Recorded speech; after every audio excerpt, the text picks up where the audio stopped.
粉丝后台私信跟我说，3岁，我发现168上面有一家工厂，涉及了好多大牌，包括太平鸟、欧领、乐丁等等，但是不知道是不是真正的源头工厂，有没有兴趣搞一搞？有的，所以我今天就把这家1688的工厂里面的衣服3个品类给买回来了，包括裤子、上衣、连衣裙，然后我们把它跟品牌的官方旗舰店的同款衣服进行对比。先说在前面，本期视频不针对任何的店铺、任何的工厂。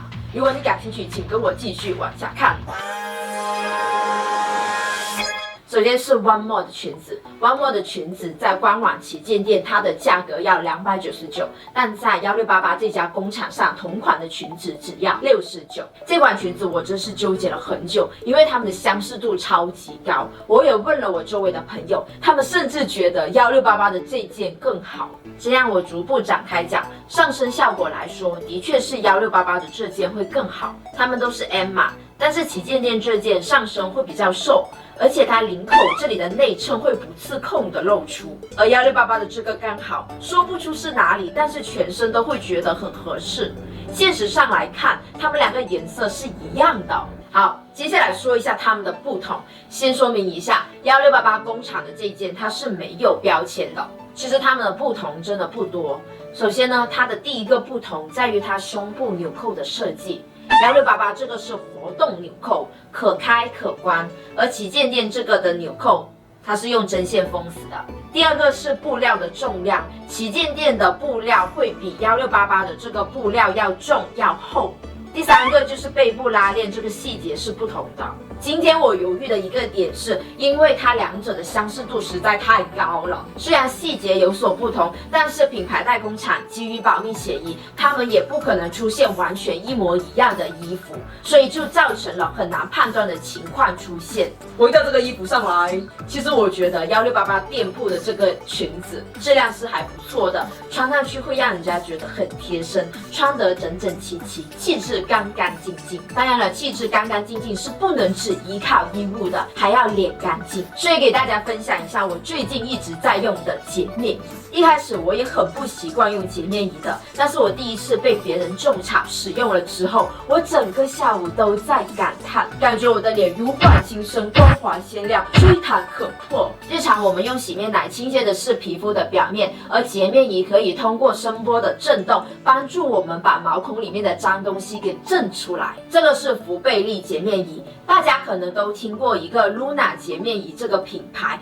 它的工作原理是跟 Luna 的工作原理是一样的，但是把它的价格只有 Luna 洁面仪的1/10，只要100出头，价格亲民。我日常使用的时候，因为这个洁面仪有5个档位，我会习惯用2档，而且因为我是混油的，我会重点清理 T 区。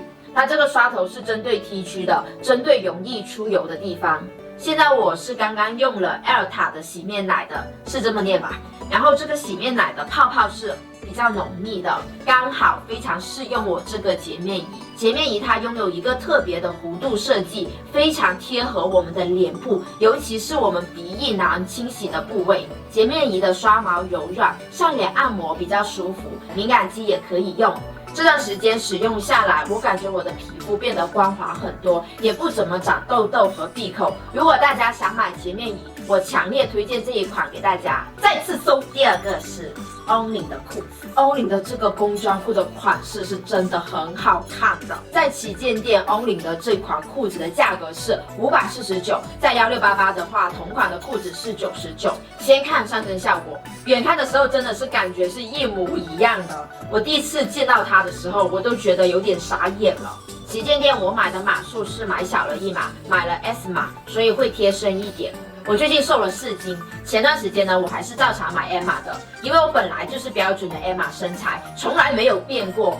然后那次就觉得有点大了，那个时候我还在视频里面吐槽人家码数不标准，对不起了兄弟。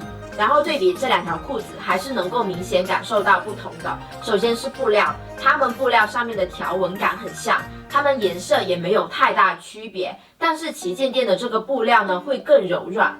第二个不同在于它的腰带，两者的材质是一样的，就是宽度不同。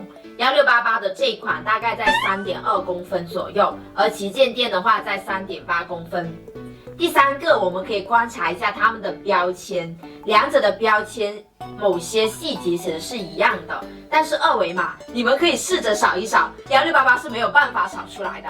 这两个裤子很明显就不是同一批货，但是有一说一，我觉得1688它这个裤子还是可以的，多花点心思自己设计啦。哎呀，太平鸟上衣，太平鸟的官方价格是279，而1688同款的价格是45。这个我可以斩钉截铁的告诉你们，他们家绝对不是太平鸟的代工厂。为什么这么说呢？因为1688店铺的这件上身之后，让我感受到了反人类的设计，上身就像被困在牢笼里，像错套了别人家的衣服。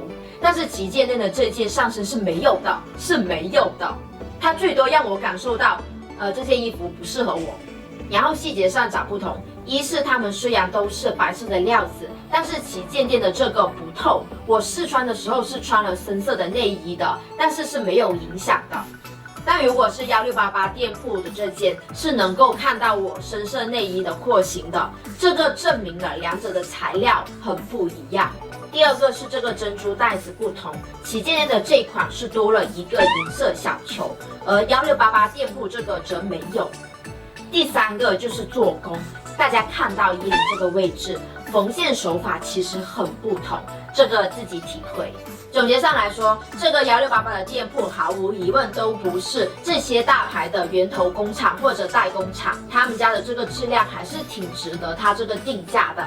然后吧，我还有一个感想就是，虽然说1688是有大牌代工厂，但不至于遍地都是代工厂。我始终认为1688是一个批发为主的平台，它是对商家的，这是一个生意场。生意场里面就是意味着形形色色，有赚的也有亏的，有坑的，所以我们个人的消费者在里面要提高甄别能力。好了，本期视频就到这里。如果你喜欢视频，记得